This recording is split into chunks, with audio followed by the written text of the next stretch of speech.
Hello, friends, family, neighbors.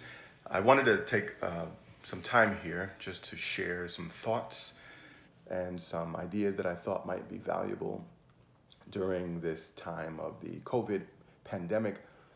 And really, there's been all sorts of emotions attached to this time, mainly confusion and fear, even some joy mixed in there with time off.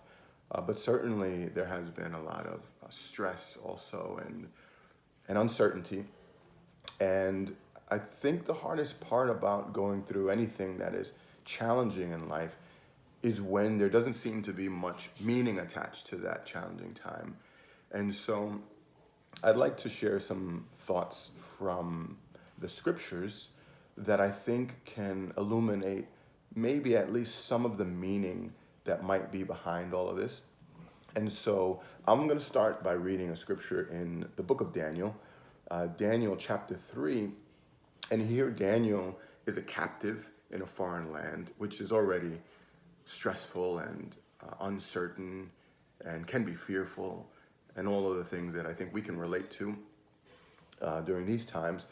But worse than that, Daniel was scheduled to be executed in a most brutal fashion. He and his friends would be thrown into a fire, and that would be their punishment for not obeying the king who asked them to basically violate their faith. And so here we pick it up toward the latter end of this sentence where they are led to their execution.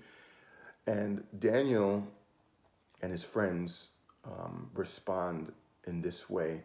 Verse 16, Shadrach, Meshach, and Abednego replied to the king, O Nebuchadnezzar, we do not need to defend ourselves before you in this matter.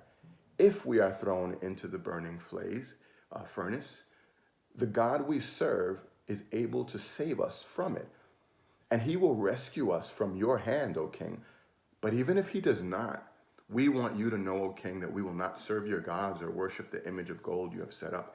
Then Nebuchadnezzar was furious with Shadrach, Meshach, and Abednego, and his attitude toward them changed. He ordered the furnace heated 7 times hotter than usual, and he commanded some of the soldiers in the army to tie up Shadrach, Meshach, and Abednego and throw them into the blazing furnace. So these men, wearing their robes, trousers, turbans, and other clothes, were bound and thrown into the blazing furnace. The king's command was so urgent and the furnace so hot that the flames of the fire killed the soldiers who took up Shadrach, Meshach, and Abednego, and these men, firmly tied, fell into the burning furnace. Then King Nebuchadnezzar leapt to his feet in amazement and asked his advisors, Weren't there 3 men that were tied up and thrown into the fire? They replied, Certainly, O king. He said, Look, I see 4 men walking around in the fire, unbound and unharmed, and the fourth looks like a son of the gods. Nebuchadnezzar then approached the opening of the burning furnace and shouted, Shadrach, Meshach, and Abednego, servants of the Most High God, come out, come out. So Shadrach, Meshach, and Abednego came out of the fire. And so here we see many things, but certainly two ideas that I want us to pay attention to. And I think they're also present in the next scripture that I'm going to share with you. But the idea is that in this world, God has set it up such that there are paradoxes that we go through. And paradoxes, by definition, can be confusing and hard to understand and even contradictory. And yet they make total sense. And here the paradox is we are on the way to the burning furnace. We are on our way to our deaths. And yet, on the other side of that threat is something beautiful, a beautiful lesson, a beautiful display of faith. And I think we can learn at least this from Shadrach, Meshach, and Abednego, that no matter what the trial is, there can be a beautiful outcome and likely will be a beautiful outcome if we strive to see things for what they really are. And so God uses these really trying times to teach us great lessons. And so I'd like us to think about that. And the second thought that's connected here and in another scripture is this idea of strange appointments that God makes with people. And so, as much as we would like our meetings with God, our times with Him where He speaks to us and reveals things to us and works in our lives. We'd like those times to be times of peace. As it turns out, there are often times God says, I do want to meet with you. I do want to speak with you. I do want to communicate and teach you. But the time and place is going to be quite inconvenient. And so for Shadrach, Meshach, Abednego, the time and place was inside of a burning furnace. That's where God wanted to meet them. A strange appointment location and a strange time, and yet that's where the Lord was, and that's where He had decided He wanted to meet with them. And I'd like you to consider that, and I've certainly considered this, that this pandemic, while it's extremely inconvenient, even frightening, it's the time and the place, the paradoxical time and place where God says, this is where I want to meet you, and this is when I want to meet you. And our response might be, but why here? Why not a beautiful mountain? Why not a peaceful time? Why not a great sunny Saturday morning when I have nothing to do?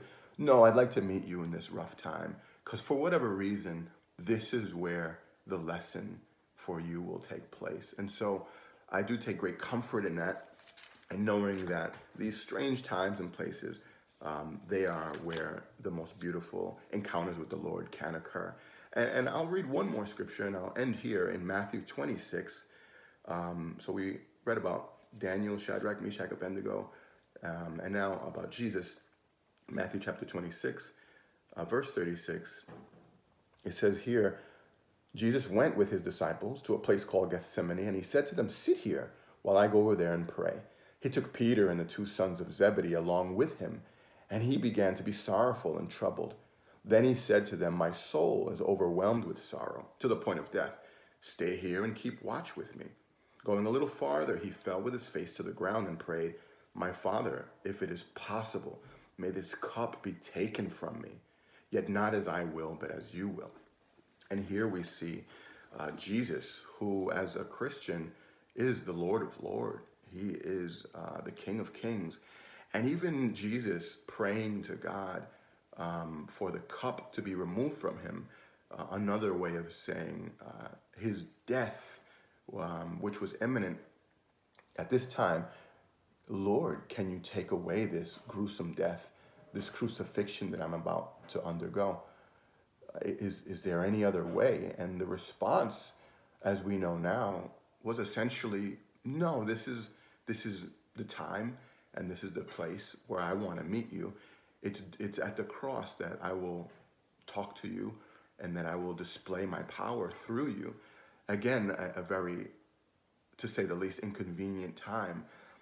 But I do want us to point out, again, this beautiful paradox of God is going to do something great in the middle of the most horrific death, the most innocent person dying in the most shameless or shameful way.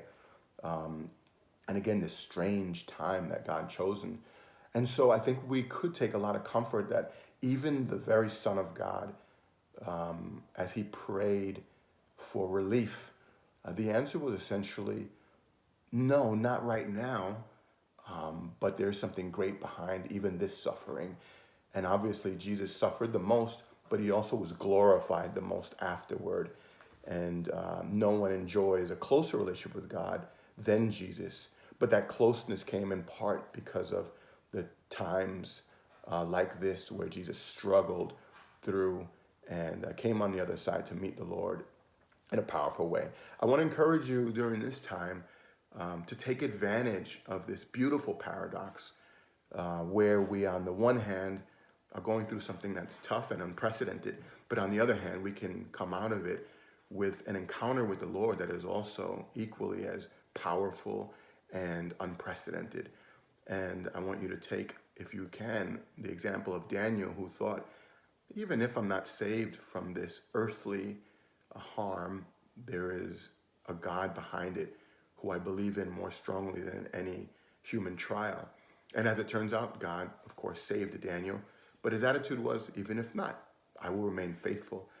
And also Jesus, if you can take this away, if you will, then I'd be grateful. But if you don't, then your will be done.